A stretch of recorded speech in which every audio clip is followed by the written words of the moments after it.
Hey, comic book collectors, do you want to protect what you collect? Do you hate when your comic books slide around in your short box, or you need to turn them sideways just so they don't bend or fall over? Well, look no further than Sidekick Supplies. Their product fits firmly inside your comic box, so you don't need to worry. And not only is their product made in the USA, but also ships free directly to your doorstep. Check out our sponsor, Sidekick Supplies, at sidekicksupplies.com and use the code COMICON15 for 15% off your purchase. Believe me, you'll be ordering more than one. Welcome to the one and only Comic-Con Podcast, your podcast for comic book news, reviews, and comic community drama, with your hosts, Nemesis Prime and Milton the Manimal. Are you listening?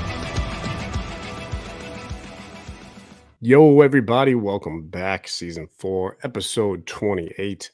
We are recording this on the 10th, so Wednesday, so a little bit early, but you are probably listening to this on Friday, hopefully, or maybe a little later. Who knows? But anyway, we got a pretty good show today. We got some topics, but it's just as usual. The home team, myself, and Nimmy P. What up, dude? Aloha, everybody. Aloha. You had to say aloha, didn't you? You just had to. I was going to. I have been holding that, waiting to record with you ever since that conversation. To say aloha to me? Oh, man. Now do I have to explain this to the No, it wasn't even for you. It was to all the people out there. It wasn't even. Oh, was it? Okay. Sounds good. Okay. Well, now I feel like I got to explain. So I have a moderate pet peeve, and I apologize to anyone who listens to us in Hawaii, and I'm sure there's one person maybe at most, but I have a bit of a pet peeve with people who say aloha. And here's my thought process. So I recently had a work situation where I was interacting with someone from Hawaii, and it was like, in an email, and they wrote aloha. And I was like, okay, that's kind of annoying, but like, I get it. You're from Hawaii, but I honestly feel like you should only be saying aloha if you are two reasons. One, if we're both on the island, okay, and then you can say it. Like if we're there, that's justifiable. Or if you are like a native and that is your culture, totally okay. You can say it whenever you want. Totally get that too. I'm good with that. But I also hate this idea that aloha means like hello and goodbye. It's just obnoxious. There's something about it. People saying aloha. It happened again this week. This story Justin's referring to is another. I was on a Teams meeting at work, and the big boss ended the whole operation or the conversation saying aloha. Immediately I was just like, oh man, dude, just really chaps my ass for some reason. But anyway. Well, so now every time anybody sees Zack, make sure you say aloha to him. Yeah, say aloha. Whether you're saying goodbye or you'd actually be helping me. Well, go ahead. Say that again. No, they'd actually be helping me because okay. If you start to bug me about it, it'll stop bugging me, and so it's almost like a reverse psychology thing. So you'd be doing me a favor, actually. I feel like what were you gonna that's say? Interesting. And well, you know what it is? That's not actually a lot of cultures besides ours. I feel like there's like we have hello and goodbye, right? But yeah, like you said, like aloha, and other parts of the world, right? Like ciao is hello and goodbye in Italian, and other languages as well. Hello? I thought it was only goodbye. No, it means hello, goodbye. Yeah, it means both. Oh, like, ciao. Yeah. So, I just think that's that's what it is. I feel like we don't have a word that means like we don't have a hello, goodbye type of situation like that either. Like it's hello. Blame it on the Brits, bro. I guess. Yeah. So the fucking British, dude. So, but yeah. So we will be doing that every time now. Linguistics with the Comic-Con podcast. Who knew that we were going to be getting into that this week? But anyway, let's jump on into it. We've kind of got like a community topic that we wanted to talk about. It's not necessarily like particular to comic books, but it kind of is, and it kind of deals with the whole community culture of social media and where we are with like YouTube and potentially podcasts, Instagram, social media, all that kind of stuff. So I saw this over on Instagram. The account that I saw this on was from brick.mafia. No idea who this person is, really, like why I follow him or anything like that, but it popped up. Anyway, he's screenshotting a conversation from writer Landry Quinn Walker, who is a writer for Star Wars. He's wrote a couple like expanded universe type stuff and different stories. And I'm just going to go ahead and read what I think came from his Twitter account. So Mr. Walker says, people ask when I will write more stories about the Crimson Corsair and Kix, the last clone. But here's a super simplified explanation of why it is hard to make happen. The internet. By that, I mean the regurgitation of creative works into summary format. Let me explain. He says, I wrote 2 official Crimson Corsair stories. They have been, by all accounts, well received. They have inspired a ton of fan art and a lot of fan fiction, so it seems like it should be a no-brainer, right? The problem is that many of the fans of the story didn't read the story. Instead of reading the book, a lot of fans come to the story through sites like Wikipedia or more often videos on YouTube. And these videos rarely credit the source of their material, one of which has well over 1 million views.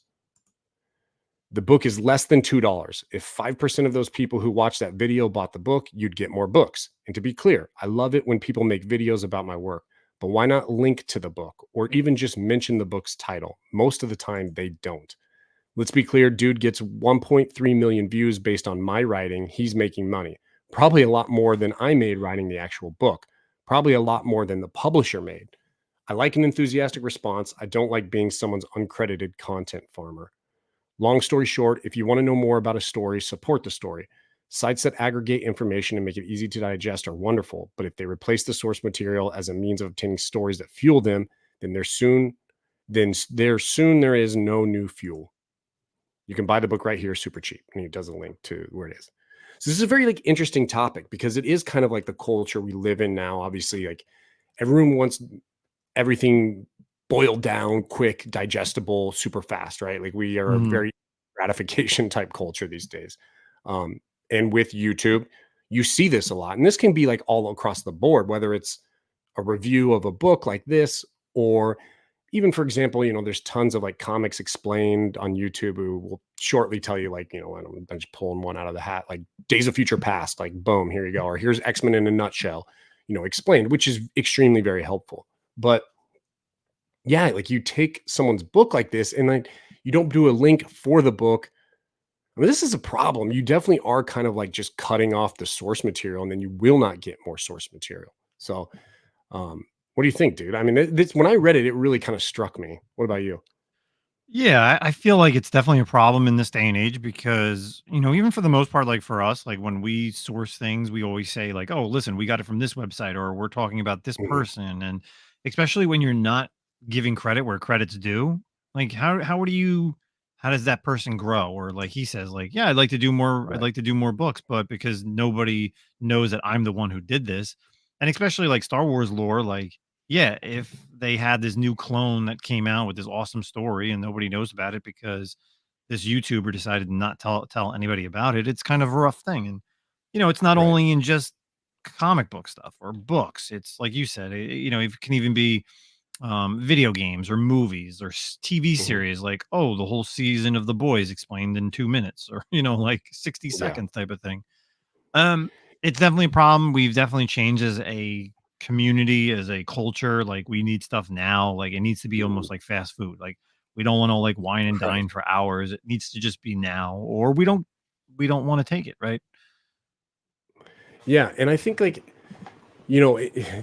it's funny because I feel like we kind of mentioned this last week. It's somewhat similar to back, like, we're dating ourselves by how old we are, but back in the day, like, this was the problem with like Napster and LimeWire too, right? Like, so people are pirating. Obviously, piracy is a little different, but in theory, it's kind of the same idea where it's like, hey, people are getting the material, people are absorbing the creativeness of the artists without paying for it, but this is still their job. So, like Justin said, like, yo, there's a lot of love for this character, this last clone or whatever, but it wasn't being shown monetarily. And so publishers are like, well, that's not a winning product. So we're not going to produce more stories. And everyone's like, well, we really want more stories, really like this. But so it's kind of it's very, they're working against each other. And so where I kind of find maybe where it hit home and why I wanted to talk about it like on our podcast and specifically like with comics, and we say it a lot, is there's so much mentality out there, and you hear people negatively talking about, oh, new comic book day sucks, or new books blow. Like, we don't want to read new books. They're really horrible. But that's the thing, man. If you stop reading these new books and Marvel stops publishing new books, and if you don't purchase them and you don't do these things, this industry will die. There is no industry without new books, without new creation and new stories, because then you won't see, like, movies won't be coming out anymore, not the way they are. You eventually will get to a point where everything just shrinks out, and we'll all be living off of, the old stories of the golden, silver, modern age, and that's it. Um, So you really do have to source. And obviously things are more expensive. Life's difficult. You can't purchase everything, but you still want to enjoy it. And we get it. Like I read stuff that I don't purchase sometimes, but um, I don't know, man. It's very tricky. It's weird how it's almost like we're eating ourselves with culture and like how society is these days, you know?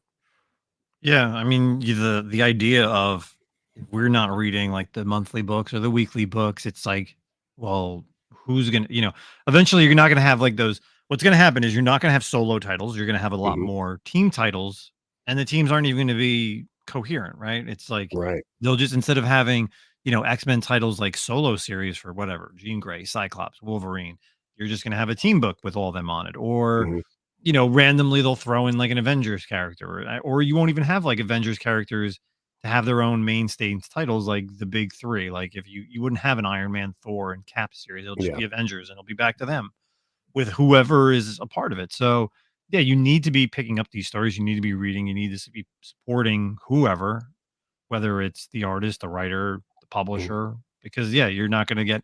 I mean, shit. Remember like when, God, like even like when New 52 relaunched again, you had 52 titles. Like Yeah. DC doesn't have 52 titles Oh, anymore. hell no. They have like 8 maybe. Who knows? Yeah, Like you have 10. like I would say, yeah, I'd say 10 ongoing and 10 miniseries at a Yeah. time at the Yeah. most. Like, Yeah. And it's very important also, to fellow content creators out there. You gotta give credit where credit's due. Like that's a really crappy thing to do too. And it actually kind of like hurt my heart to hear that guy say, like, dude, the guy who's reporting and like doing a brief summary of my work probably made more, not only more than me, but more than the publisher made off of that. mhm, Like, and that it is what it is. Like there's no, you can't change that. But it could have been just a difference if he said, it sounded like the one video he was referring to didn't even say the title of the book. So like give the source material, give someone the link of where they can go to find this if they like it well enough. Maybe they do it, maybe they don't, but at least the onus is off you. Like I think that's the least these people can do. And YouTube has created content farmers for sure. Um, oh yeah. so yeah, I don't know. It's a weird time we live in with content. So yeah. Anyway, Funny I enough, thought it you was very you brought that interesting. I up. wanted to kind of share it. Thought it was interesting and tied into like community stuff. Yeah. Oh yeah, definitely.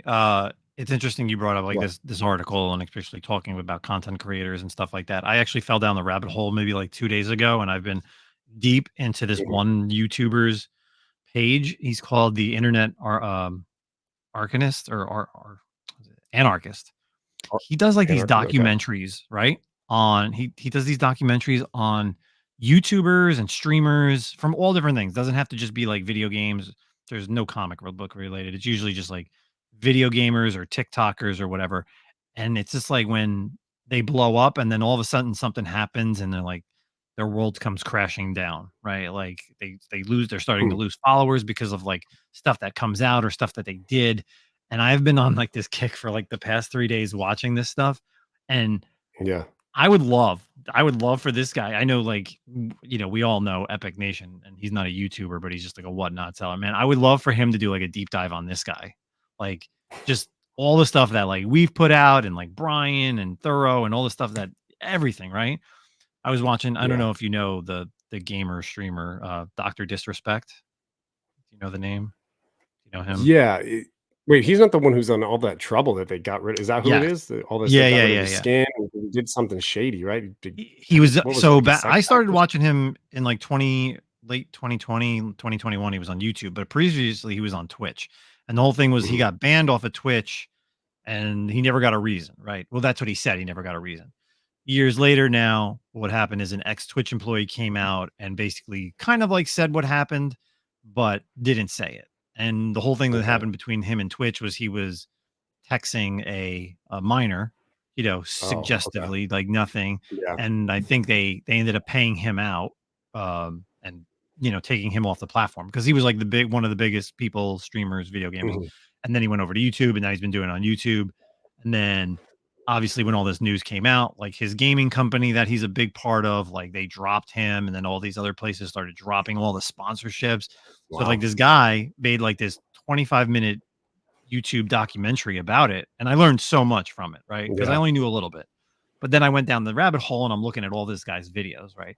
he did this thing with this girl called SS Sniper Wolf. It was about this girl and how she was a gamer and she wasn't the one playing the games. It was her husband who was recording them. And then she was like saying, she was like basically speaking at different times, like during the Yeah. stream. And then she got crazy because then she started doing reaction videos to other people. Like she would like almost snipe stream other people. Like she would watch other people's videos of their reactions to something and she would create her own reaction off of like that video and getting like millions of views and getting paid for it. But none of those people allowed her to use that content. Yeah. So like this other guy created a YouTube channel similar to hers and then started doing it to her. And then it became this whole big backlash. And she found out where this guy lived and then like rolled up to this guy's house on Instagram Live with like 5 million people watching or like a million people on her stream watching and like Just dox the doxing hell this out of guy. him. Yeah, dude, it was wild. Like, so like, yeah. And then she went Wow. down like the rabbit, and then there's other people as well, but I don't want to I could spend this entire episode talking about it, but like, I'm like, man, like we are such a small knit community because like that shit don't happen in comic books, but like it'd be crazy because we don't have there's not streamers or TikTokers that have millions of people that can handle this, right? And that's what the weirdest thing is. It's like I don't know, like whoever, like there's some YouTubers that have whatever hundreds of thousands and maybe a million, but you're not really the cream of the crop. Like there's people out there that probably don't know about you, but when you have like millions of followers, my God, like the fact that they showed like some of the droppings, like, oh, in one day they lost like 100,000 subscribers. And the next day they dropped like 200,000. You're like, yo, this is like no joke. So wow. I would love for this guy to do a documentary on Epic Nation. It would be fucking hilarious. Yeah, he just did Mr. or Dr. Disrespect, which is a huge one. Then he goes to like nobody like in Epic Nation. Hey man, it'd be like cool to do like a comic thing. I mean, like all his background and how he's still on a selling platform that allows him to be there. But that's what it, all these other places, like for these people, like they lose their sponsorship and he's gone. Like that guy, Dr. Disrespect, he's gone off of YouTube. He was gone off of Twitch and all these other things that he was sponsored with are done. And now it's like, how come that can't happen in like our world? Like we all know like how much of a whatever you want to call him, Epic Nation. I think like because comics just aren't the same. Like there's not as much money involved as like yeah, well that's what it is because he's not sponsored by people, but whatever. Exactly. He's got a platform. I just thought it was funny. I'm like, damn, this would be cool. No, yeah, for sure. So let's move on out of the community section. Let's go ahead and we'll do some comic talk and then we'll get into some articles and we have some trailers we wanted to talk about today. So big week. We're going to hold off on our event talk. Justin got a little busy and wasn't able to read like the Blood Hunt. So we'll go ahead and wait on Blood Hunt and Absolute Power stuff. And we'll just talk about like books this week. A few books we read. I guess I'll go ahead and start. There's a couple ones that I really liked. And then I want to get into my fucking pick of the week for sure. So this one obviously kind of came out last week. It was a Moon Knight issue 0. It's kind of a preview book for the new upcoming Moon Knight Fist of Khonshu coming out, I think September, October, something like that. The new series of Moon Knight written by Jed MacKay as well. Man, I really like this issue. It kind of gave you, it's from the perspective of Khonshu. And he's talking about like, hey, this is what's up. He's been released. If you're reading Blood Hunt, obviously Khonshu's been released and he brought back like a undead version of all the Moon Knights. And so we know that Mark Spector is going to be returning here shortly, but it was really cool to see Khonshu kind of talk about like all the members of the Midnight Mission and his opinions on all of them. So like Reese, Soldier, Hunter's Moon, 8-Ball, Tigra, and then even kind of like the Midnight Mission of like the house, which is like this sentient being. It was just really interesting. I thought it was a really, really good story. And it kind of even talks about the different personas of Mark Spector and Moon Knight. And really cool, really sets up things for this new Fist of Khonshu run, which I'm excited for. Jed MacKay's been crushing it on Moon Knight. And I'm going to talk a little bit more about Jed MacKay here in a minute, but check that out. That was a really good issue. What else did I like this week? So X-Men Era of the Apocalypse came out as well. Also very strong. I think next week will be or not next week, maybe a week or two will be the final issue, the 5th one. And this has been a really strong, like, little mini series. And they've been coming out almost weekly or bi-weekly, which is nice. Like 5-issue mini series. And I feel like, honestly, that was kind of my thought process when you're doing these like 4 issues and stuff like that. I understand why they don't do it like, monthly, and they're trying to buy time. But it is really nice when you have these small little runs to boom, bi-weekly. Like, yes, okay, cool. It's such a short story, and it flows so much better. It just flows better. Like, there's so many times you read a story and there's a delay, in between like the issues, and you just lose track of the story. I mean, Dark Knights of Steel, that was so strong, and then they shit the bed for like what, 5 months Oh my between, like, god, yeah, was it like a 12 or 13 issue run that took 19 or 20 months, I think, when we talked about it? It was and I like remember, yeah, it came out and I was like, I don't even care anymore. I don't even remember what yeah. happened. I just like read the last issue, but yeah, great run, great little story. Check that out too. Honorable mentions: Transformers was really good. Daredevil was really good. Um, but my pick of the week, and I know it's probably an easy like guess of what it's going to be. But Wait. Is it it is. But okay. it's for a good reason, man. X-Men #1 was so good. Like, I honestly, I was blown away. Even when I finished the issue, I sat there and I was like, just like, wow, that was so good. I really, really liked it. And it's Jed McKay writing it with Ryan Stegman doing the art. It's obviously post Krakoa. The X-Men are kind of all on their own, and this particular team of X-Men are set up like up in Alaska, and it's a awesome team. You got Cyclops leading the team. Beast is there, but if you followed Krakoa and you followed X-Force, it's not the Beast from Krakoa. It's a earlier, like around the time of Wonder Man Beast, who kind of got brought back forward in time, back in time, whatever. But then you also, man, the dynamics on this team, so cool. So you got, like I said, Cyclops and Beast, and then you have like this badass dynamic of Juggernaut and Magic, who are like operating together. And Juggernaut is just great in this issue. There's this part where like they're talking about the briefing on whatever mission they're going on, and Cyclops is they're talking about what they remember, and Juggernaut goes, "Oh yes, you mentioned, he reads it off, and someone, I think Magic, calls him like a butt kiss, and like a kiss ass or whatever." And Cyclops is like, "I'm really proud of you, Kane." And it was just awesome. Like, the dynamic between Juggernaut and Magic was just really cool. You also have like another little duo dynamic. You got Quentin Quire is there, and you've got Edie, who used to be called Oya, and she now has a new nickname or new alias as Temper. So the dynamic between them, they used to date back in the old days of like the new X-Men stuff. They have a great back and forth going together, and she is, a heat and ice powered mutant at the same time. So great power set. And then just badass ninja shit. You got Psylocke in there as well, just crushing it. So great issue, man. There was just, I don't know what to tell you.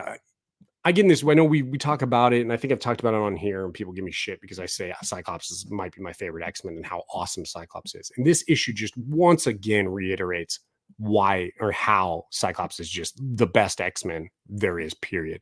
There's a line where Beast is talking to like a local police chief and explaining like the team and stuff and explaining Cyclops. And he straight up goes, "Look, he's the best strategist I've ever met in my whole life." He goes, "And I was part of the Avengers."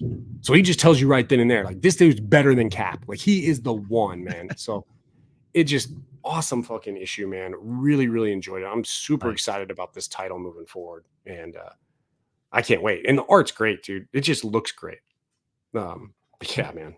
Did you check this one out, or were you able to? It's on my list. I have so much, like you said, I got too Yeah, busy. We're recording on a Wednesday. It's of course. a little earlier. It's earlier than we normally record anyway if we do record on a Mhm. Wednesday. So but no, I'm excited to read it. I love all the covers, and I love Magic, and Yeah. you just kind of sold me on. I'm interested to see the Juggernaut and Magic stuff. So Oh, yeah. Oh, and so, like, sorry, and a couple more things about this issue that are really cool. You get like appearance of Glob Herman is there, and he has a cool little role. You have Zorn shows up as well as like a role on the team, but not like really part of the team.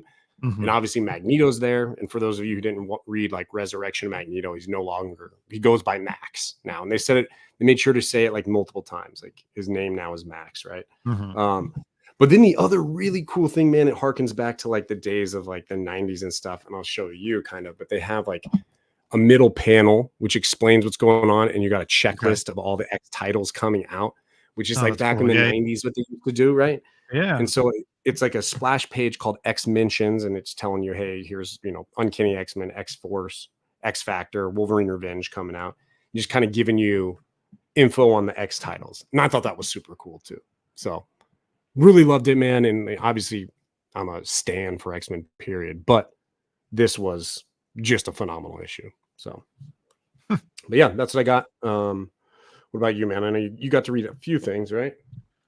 Yeah, it's gonna be some interesting titles that probably people may not know or check out. So, we'll just kind of give like the honorable mention, and not as good as last week's The Annihilation 2099, the Star Lord and Quasar. It's all right, the new rendition. It's like a female Wakandan part, also Mexican character is the new Star Lord. Many years in the future, obviously 2099. Living, you have Quasar, it's completely a little bit different there. Didn't really feel it as much as the Nova one, like we talked about last week, was just amazing, Yeah. right? And then we had, I'm still kind of continuing just to see what was happening. The Amazing Spider-Man number 53.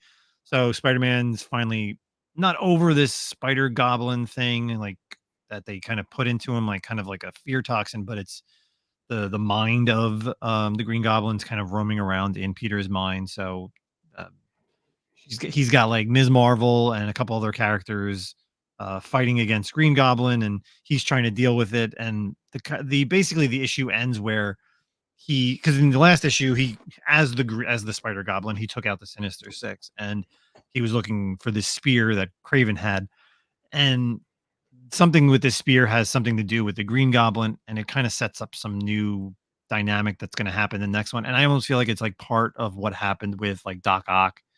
I'm kind of just, I mean, if you know the whole thing with like Peter Parker and Doc Ock and like what was it, issue 700, I feel like it's kind of going in that route. And I'm like, I don't know if Okay. they're really, it's kind of like a rinse and repeat. So we'll see what happens. Yeah. Um, the only other two issues that I got a chance to read so far, one was the Death in the Family Robin Lives #1. It's a 4-issue miniseries. So, earlier this year, Okay. or I think maybe it was like last year, they did the Batman 428, which was the death of Jason Todd, but they had it where he lived at the end. So in this, it's kind of like if he would have lived what is like the ongoing series now, because initially it was Jason died and you had probably like a good 20 issues where there was no Robin, and then eventually Tim came in. But with this, Jason Todd lives, the Joker actually gets killed, and then it's kind of like the fallout of that. So you actually get to see um, Jason, post the death of the family, and kind of Mhm. how he's reacting to things. So now a mission that Batman or Tim would have went on, now it's Jason, and you actually get to see this. So in this Interesting. issue, huh? Oh, so then Oh, you get yeah. I to said see that like, sounds awesome. Interesting. yeah, it's like different. So like in this issue, it's him going against Scarecrow. So instead of like it would have been Tim going against Scarecrow, it's Jason going against Scarecrow, and obviously using the fear toxins, knowing that what previously just happened in Death in the Family, he's kind of like a child about it. Like he gets very Mhm. fearful, like because it's like an immediate problem. And the thing with Batman is Batman's kind of being almost like an overprotective father now, because he basically got beat to death, and now he doesn't want him really even to go out, but he has to deal with like this post problem and obviously death of Yeah. the Joker. So it's a 4-issue miniseries. We're gonna see where the next couple issues land, but I think it's cool because it's kind of still set like in the late 80s, so it's not like a modern story. It's exactly like how it was written then with like the Denny O'Neil stuff at that time. So we'll see how this goes. But it was a cool little gonna be a cool 4-issue miniseries because I love anything Jason Todd gets put out. Yeah. And then the only other thing that I got a chance to read, and I know there's going to be a lot of stuff next week. We'll talk about it. Was Primer Chasing Colors? So newer character, and I didn't really know about her until I started doing some research today after I read this. So this girl's name is Primer. Her real name is Ashley Rayborn. So she actually has these pretty cool powers where storyline is like her father was a criminal. What else is new? He's arrested. She bounces between like foster homes and stuff like that. But she ends up stealing some like, like a high tech suit and this high tech suit has like all these different paints, and the paints are infused with different heroes and villains' DNA that allows her to tap into their powers via this Hmm. suit. So like, and she can hold up to three of them at any time. So like, and you name it, like speed, strength, invisibility, flight. You know, she could turn into like Beast Boy, and the whole thing with this is another 3-issue miniseries, and this story arc or 3-issue miniseries. She's like young, she's like 13 or 14 years old, and she wants to join like the Teen Titans, and it's like the Teen Titans Go universe, but it's not Mhm. drawn like Teen Titans Go, the animated cartoon show, or even like previously Teen Titans Go uh, comic books. So she wants to be part of the team. The team doesn't want her because she's very inexperienced. So she's trying to find different ways to like get in there. And they capture the Teen Titans capture Deathstroke, because we all know from Teen Titans Go, like Deathstroke was pretty much the main villain. And so she's got a Yeah. wide array of powers that she's trying to like show off and be like, oh, come on, guys, let me be on the team. Let me be on the team. So her whole thing is like she's trying to find ways in. She meets some new girl at school, and she's going to try to help Primer, be a part of the team, like kind of not like set up things, like not set up situations that put her in, but just ways that she can come across the Teen Titans for help. And I guess we're going to kind of see in this little, again, it's only 3 issues, so it'll be quick, but something a little different for the kids. And even just, it's an interesting new character, because the way she was introduced was back in 2020 in like one of those like Yeah. graphic novel digests that they did. So, like they've done these in the past where and I don't think she's been in any other comic other than this graphic novel. So the fact that like they're actually bringing in like newer characters, which is pretty cool. We'll see what happens. It's 3 issues, give it a Yeah. Oh yeah. shot. Um, and I like it. I like the Teen Titans Go. I like the artist that they're using in it, and something a little different, right? We're not reusing someone's own powers. It's something that she has like she has like a history of the past, because her father got arrested, and the father tried to like blame her, and when she was young, and like I said, she kind of bounced around from like foster homes. So we'll see how this little issue goes, and then maybe yeah, as she gets older, she'll be part of the Young Justice or Teen Titans Go crew. So. But that's it. That's all I got That's for this cool. week, Yeah. unfortunately. Well, new characters are always a good thing, man, for sure. It's always nice to see a new character that has like a unique power set that's not like a retread of some other kind of character. So, Mhm. but yeah, okay, let's go move into some articles. So this just kind of cracked today, man. Kind of big news, and I'm actually going to let you. Why don't you take this one, the Boom Studio stuff? Why don't you start off with it?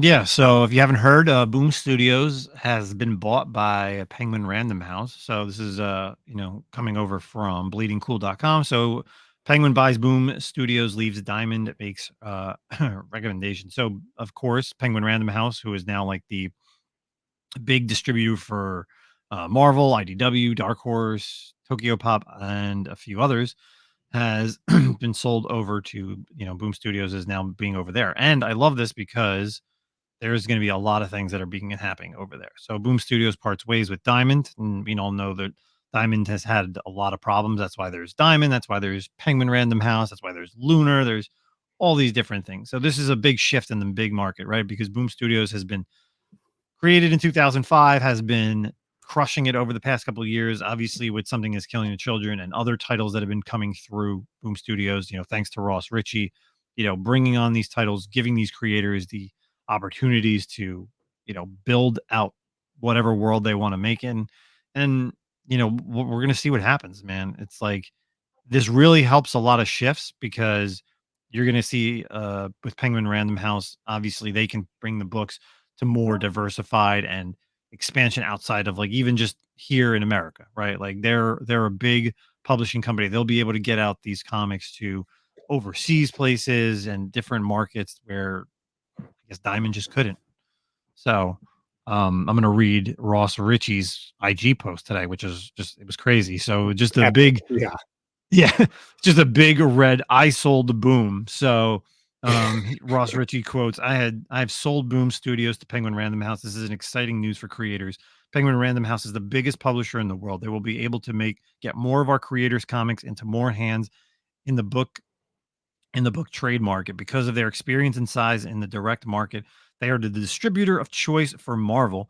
Their publishing has a global reach and will be able to get creator series into the international global market in a way that we will simply unmatched by anyone else. This is exciting news from our retailers in the direct market. Random House, the division of Penguin Random House acquiring Boom Studios, has experience publishing books, like I said, from Star Wars through Marvel, Critical Role, Magic the Gathering, and a few others.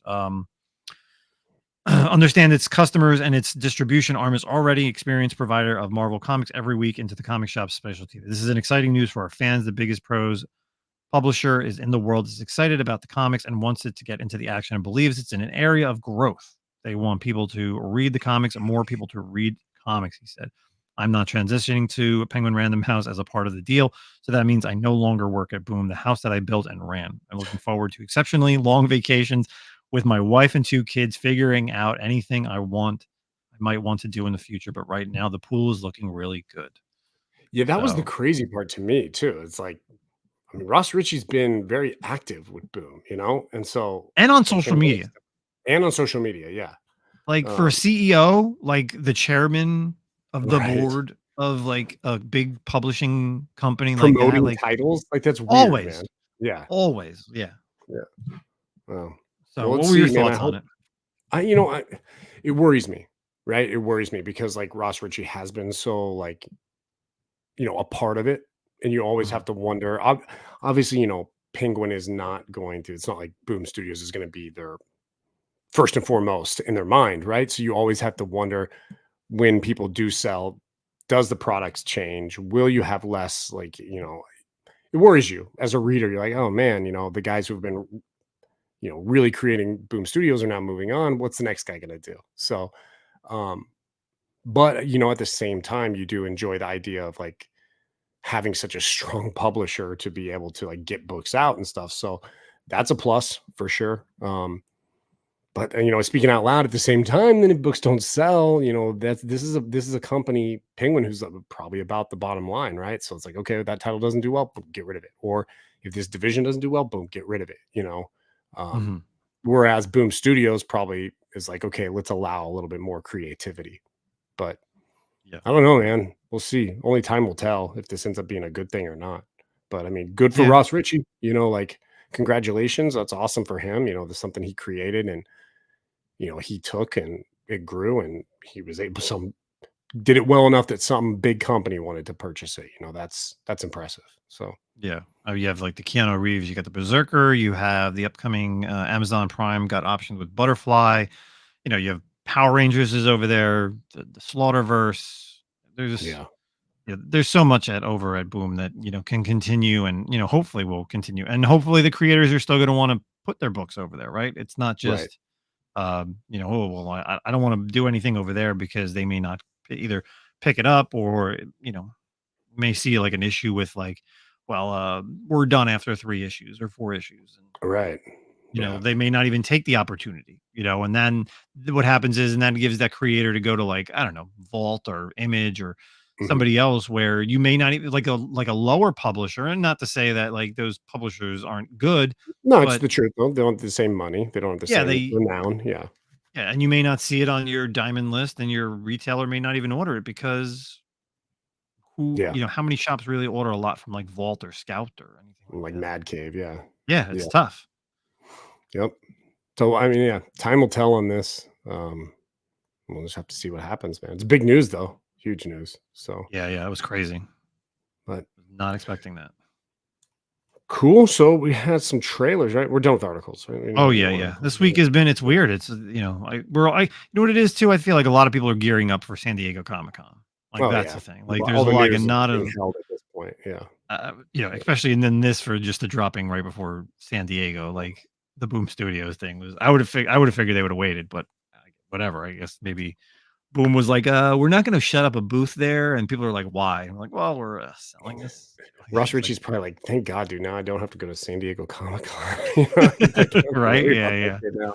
So So, yeah, we had a ton of trailers that did drop surprisingly like before San Diego. So, we had the Agatha Harkness, a new Hellboy trailer, as well as mm, the DC animated Watchmen 2-part animated movie. So let's kind of go into this a little bit. First and foremost, I gotta say, Hellboy. Why? I don't know if you people have seen this. They are just trying to beat this into the ground, man. Like it didn't. It stopped with Guillermo del Toro. They tried to do it, the last one. It just was not there. And now, I mean, the way Hellboy looks in this trailer, I've seen cosplayers have better looks than this character, and it is just abysmal. And I just feel like the story is not even going to be there. So I don't know, man. So I'm with you for the most part. I think what part that disappoints me the most is I think the tone of it and like Mhm. the story is classic Hellboy. Like it was horror. It looked more like a horror than any other Hellboy looked like, and that's what Hellboy should be like.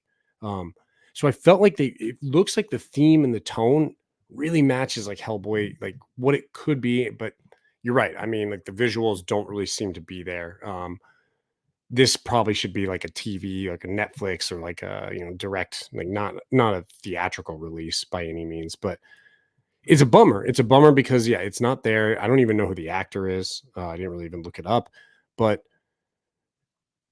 man, but yeah, it looks like to me, it looks like they nailed like the theme of it. Like I said, like stop trying to do titles need to lean into what they're good at, right? Like the supernatural aspect, and you need to make it, you need to lean more horror. You need to kind of go that route and make it dark, like do it, because that's what it's about in the book. And that's what a lot of Hellboy's titles are very Mhm. much dark. They're not those original Hellboy movies with Ron Perlman. That is not how Hellboy comic books are at all. Yeah. Like I mean, that this was is straight out of it's called Hellboy the Crooked Man. And it is a yeah, straight it's out of ripped out of it's a straight title. Yeah, it's a yeah, it's a straight straight story. title. Yeah. Jack Casey is the one who's playing it.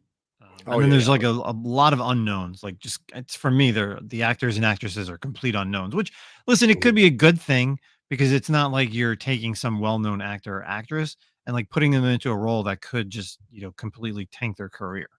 It's also not a high budget then if you're not getting like big actors either, you know what I mean? So you're not paying a lot, Hmm. so it leaves a little bit more, you don't have to make as much money back, I guess. But Yeah. But we'll see what yeah, happens. It's set in the 50s. Again, that's kind of like I think is that where no, it didn't start off in the 50s, was the original one, right? Well, it started, but he was a kid because it was during yeah, the like the the World War II Nazis. stuff. Yeah, But even then in earlier, yeah. yeah, it Yeah. jumped forward. So rookie agent, and he teams up with you have I guess it's the character Adeline Rodolph is the other character in this. I don't know if that wasn't the same character from the Guillermo del Toro, but rookie agent of BPRD teams up with Hellboy to protect the residents of Appalachia from the creepy crooked man who is collecting souls for the devil. Yeah. So, I've never read. There's a lot of Hellboy stuff out there. We actually, if you boys and girls listen to the article interview that I just had with Sue Lee, she was talking about Hellboy and stuff like that. So I don't know. We'll see what happens. I've read a little bit. I mean, some of the Mignola stuff is great, but I Yeah. don't know. It's like few and far between on Hellboy for me. I had went down a rabbit hole with Hellboy for a while, and I read the majority of like the early stuff in like his chronological order. It's just it kind of jumps a little bit. There's not a lot of like yeah, it reads like that does like right. It's like Hellboy and the Crooked Man. Like it's individual type stories. It's not like your typical like ongoing, so to speak. Mhm. But I enjoyed a lot of it. I mean, it's really cool stuff, and it's it's a lot of tied to like supernatural lore, like the Baba Yaga and all that kind of stuff. Oh yeah, Jack Kessie played Black Tom Cassidy. That's right Oh, okay. in All Deadpool too. So right. Looks um, way different then. yeah, right. But yeah, I don't know. We'll see. I'll check it out. I mean, I never get to go to the theaters these days anyway. But eventually, I will watch this. So we'll see. Hmm. So we have the trailer But you drop. watched wait, sorry, real quick. You watched Madam Web, right? So you got this looks better than Madam Web looked. So No, I'll I definitely haven't be yet. watching this. Oh, you haven't? I've no, I have refused to watch that. Oh, dude, you got to just for shits I and don't know. gigs. I'll get to it. I'll get to it. We had the season one trailer drop for Agatha all along. So, Catherine Hahn reprising her role as Agatha Harkness. Coming back, looks like in the beginning of the trailer that she doesn't remember who she is because, Wanda kind of stole her mind, put her in this time warp that she was always going to be in. And Another Marvel. I feel like this is possibly the end of the Kevin Feige when he said that everything's going to be quality over quantity. And I feel like this could be the last lingering thing of that because, to be honest, I don't see this going far. We had a conversation with the group chat that we're in, and I feel like if they don't introduce some mainstay character that's big enough for like the supernatural horror world, then this is just going to be another TV series on Disney Plus that's just going to be like one and done. No one's going to care. It's not pushing the needle. It's not pushing anything forward. Mhm. So yeah, I'm excited to see, Aubrey Plaza. That's about Yeah. it. You know, yeah, I don't know. I don't know. If I'm trying to be positive a little bit, some positives, it looked like they leaned good into like the supernatural horror aspect, which we've also said about like if you're going to have characters like this, you need to. But I'm going Mhm. to be honest, I don't have a lot of faith in that Disney will stay that path. Like I feel like maybe what we saw, and even like there's that Exorcist scene, right? And it's kind of creepy and stuff. And it's classic like Disney Marvel, like dumbing it down with humor, right? We're like, hey, something on, are you okay over there? Like, it's like, come on, dude, like let it be scary, let it be a little Mhm. frightening. I mean, you're talking about witchcraft and demons and stuff like that. Like, what are we doing? Like, lean into that. Um, I mean, even I'm with seeing like Wiccan, like a little older, Yeah. and he's just like very listen, there's a part that it's, what is it? How do I want to explain this without being too vulgar? I mean, there's like, so we all know Wiccan's gay, we know Mhm. he's, there's a way to be gay, but then there's a way to be like overly gay, like he's very on that, like, Like pandering type. yeah, I guess there's very screaming. Like, do we really think that's like Wiccan from like the Young Avengers? Like, you want him to be like a serious character. You want him to become like a superhero, and the way they portray him in the trailer is very like flamboyantly gay, I guess. Yeah. Yeah, I don't like so I'm actually like looking at Wikipedia here for like casting characters, and obviously Wikipedia is not, The best, like yeah. it's not the best. But they even have him listed as like as Billy Kaplan, right? Wiccan. But the description is a familiar who is a gay teen with a dark sense of humor. So like they don't even like really label him as like Wiccan or, and we do know that there is some, whether her kids really exist or not is always kind of a shit. It's a question in, the continuity, the mainstay. But Mhm. I'm with you as well. Like there's no big names in here. I mean, even Jennifer Kale, like, it feels like a waste of using like a character like Jennifer Kale because she's not super identifiable. And what are you going to do with her? But other than that, like, I mean, who's in this? And like, yeah, I like Aubrey Plaza a lot, but Yeah, she they're seems to be like the big person. She's not even a mainstay character. Like, she's like a new character. So I don't know. 9 episodes of this too. Holy hell! Like, well, listen, I think early on when we used to do like the Lord's spec list that we got from yeah, like Mikey Sutton, the Black Jennifer Knight. Kale Yeah. was on there. Oh yeah, for a long time she was Oh always my on there. god, Yeah. yeah. She was definitely on there.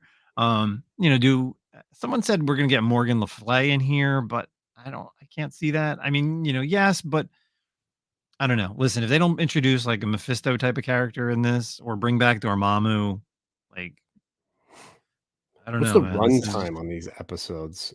I'm oh, we really don't know. hoping it's like 30 minutes. I mean, you're telling me so like this the shit that pisses me off too is Agatha all along is getting 9 episodes, 9. And we got Secret Invasion had what, like 5 or 6 Mhm. with like legit actors. And I mean, maybe that's part of it. Right? They couldn't afford to do more episodes, but I just don't get it, man. Like, why are we getting 9 episodes of this show? If it's 20 minutes, 23 minutes long, okay, that then I take away my question really. But if these are like, the typical 40 to 50-minute long episodes, I mean, come on, dude. We know that they're not going to push a story for 9 episodes. Like, Yeah, not a I good can't enough see it being show. that. Um, I don't know. So when does it come out? September 18th, first 2 episodes drop. Um, the other 7 episodes will be released weekly until November 6th, coinciding with the Halloween season. So I don't know, man. We'll see. We'll see what's up. Once again, a title we didn't need or didn't want necessarily, but I mean, to be honest, we Nova. forget about. Still haven't seen Nova. Still haven't seen Ghost Rider. Haven't seen Head or Tails. I know they just got it, and people they didn't have the rights.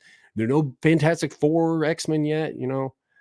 Seen all this other crap. Come on, man. It's 2024. I get it. I get it. We had like the writer strike, but let's be real. Like WandaVision came out during COVID. That was the first. Yeah, that was the very Yeah. first Disney Plus show. And it's just like now we're getting like a follow up, and most people are going to be like, "Wait, what happened? I got to go back and watch WandaVision because No she way. hasn't been in anything or hasn't even mentioned anything about what's going on." Like, Still haven't even seen any hide nor hair of Shang-Chi since his movie. Like what? yeah, I just think they were afraid to drop this one. I really do. They could have just completely been like, "Yeah, we're scratching this one. Like, it is what it is." But Yeah. And also, final note on this is once again, this shit irritates me. It's so prevalent, and I got to follow up to it. Evidence. It's so prevalent, especially by Disney. Is there is no villains, no villains. You have now taken Agatha Harkness. You made her the villain in WandaVision. She was the bad guy, and you were mhm. going to put her in this show. And I guarantee you're going to try to find a way to spin it that she's not such a bad person, and she's not too bad. She's a good guy or whatever. Like this is bullshit. Like we have no villains. The weakest part of the MCU is their villains. Besides Thanos, every villain has blown for the most part. And it's the same shit like typical Disney with and especially with witches. Hocus Pocus 2 was a movie about like, hey, get a load of these 3 witches that were stealing and eating children. They're not so bad. They're like really love each other as sisters. Like, what bullshit is this, dude? Like, there's Yeah, no. yeah. I'm sorry, dude. You killed children. You sucked their souls out. It doesn't matter if you really love your sisters or not. There's no redeeming qualities here. Like that's just. I can't stand it, dude. I can't stand how we don't have any good villains anymore. Yeah, But that's what I'm saying. Like, if they don't introduce somebody who's going to be setting up the supernatural side, yeah, it's just going to be, it's going to be a waste. So, yep. last trailer to talk about is the DC animated film. It's going to be a 2-part movie, The Watchmen. Um, kind of coming off of, Alan Moore and the great Zack Snyder movie. I mean, like, what else there's? I mean, the fact that like they're actually doing this, I'm very shocked. Like, Mhm. I'm super shocked to see this coming out. But like I'm a huge. We talked about this a couple of weeks ago, maybe months ago, when we had the questions of like favorite movies, and I always say that Watchmen is Oh one of my yeah. favorite soundtracks. So But even Watchmen is like one of my favorite comic book movies of all time. mhm. And that the director's cut really made that movie better than it already was because it expanded on certain scenes and gave you more of different characters aspects. But the thing I do like about this trailer is you get to see more of the actual comic book versions of the characters. Yeah. Like you really see like Osmondi's like really you actually see him in his like costume. You see the comedian really wear his actual like comedian mask, Mhm. which is in the trailer. So it does kind of lean more towards the comic book stuff. Like, and I get why that may not have been good in live action. So, but this is really leaning towards more of the straight like 12 issue miniseries of, Yeah. the Watchmen. So I'm excited to see where this is going to go. Again, 2 movies. This is the way you have to do it. You can't do that movie in just one.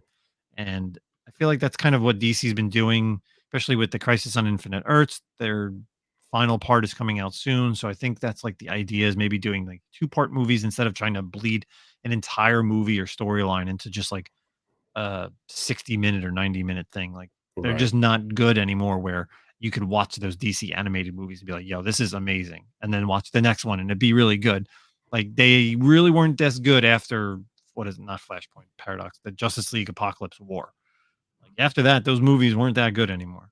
Mhm. I fell off on a lot of them. I still haven't seen Green Lantern and still got to watch Crisis on Infinite Earths Part 2. So, but what do you think, man? What were you watching? Yes or no? Yeah, I love The Watchmen, and I liked, I love the Zack Snyder movie. I love the original book, the graphic novel. I mean, I love The Watchmen. And I get it. There's a lot, I'm not like a hardcore. Of course, there's people who are like The Watchmen's their favorite, right? And they Yeah. weren't super happy about Zack Snyder's take on it. But like we always say, man, like I'm a very big believer in you do have to adjust stories for mediums, like different mediums. Like what translates in a book doesn't, or what's in a book doesn't necessarily translate into a film. Like the big octopus in the sky, and that's in the original graphic novel, not making it into the movie makes sense to me.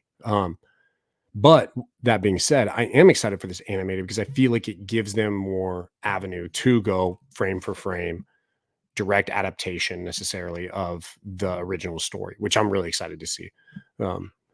Yeah, I love the Watchmen. You know what I never watched, and I'm super happy I didn't, is because I think timing was weird for it when the HBO series came out. The Watchmen, Yep. I just didn't get a chance to watch it. I was like, oh, I'll catch up on it and I'll watch it at the end. And then they had announced like it's just going to be standalone. It's not going to be anything. So I was like, well, then there's no point in watching this. And I never watched that. But I love the Watchmen. I think it's a great property, and to revisit it is always a good thing because it stands the test. It stands the test of time, like as a story and a narrative. So, and there's a lot of lessons to be learned in that as well. So I'm looking forward to it. Yeah. It's political. It's right down to the core of humanity itself. So Yeah, I'm excited. And they actually had 2 trailers. They had a red band trailer and a regular trailer. I actually watched the red band trailer. I haven't seen the other one, so I don't really know what the difference is, but I just watched the red band trailer and I was, ecstatic for it. So it's always cool to see, these characters, and we'll see what happens. Yeah. I think I'm trying to see when it comes out real quick. Chapter 1 doesn't really say when. Let's see. It doesn't really have a date. Unfortunately, I don't have it. So no. Sorry, August 13th. August 13th digitally, and then August 27th. Yeah. I have it August 27th on DVD and 4K. Cool. Sweet. Well, so there's some couple trailers for you guys to check out if you didn't know about them and you hadn't seen them yet. But it's kind of it for this week. We're gonna go ahead and call it. What do we got, dude? We got please. If you have not 5 listened weeks. to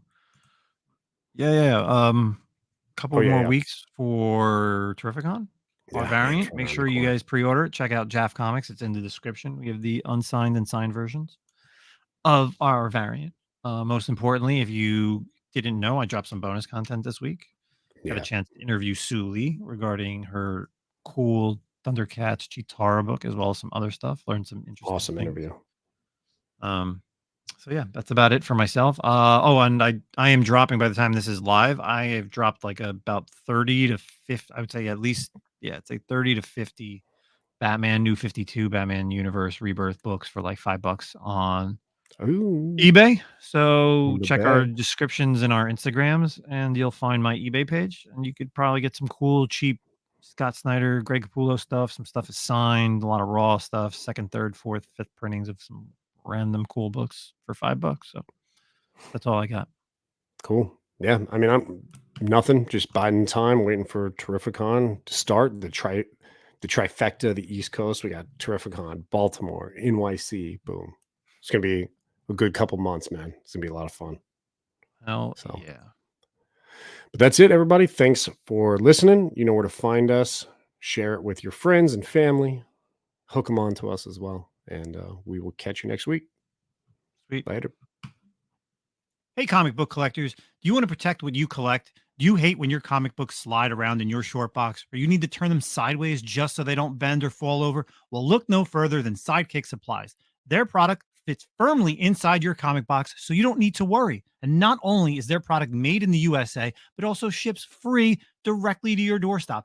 Check out our sponsor, Sidekick Supplies, at sidekicksupplies.com and use the code ComicCom15 for 15% off your purchase. Believe me, you'll be ordering more than one.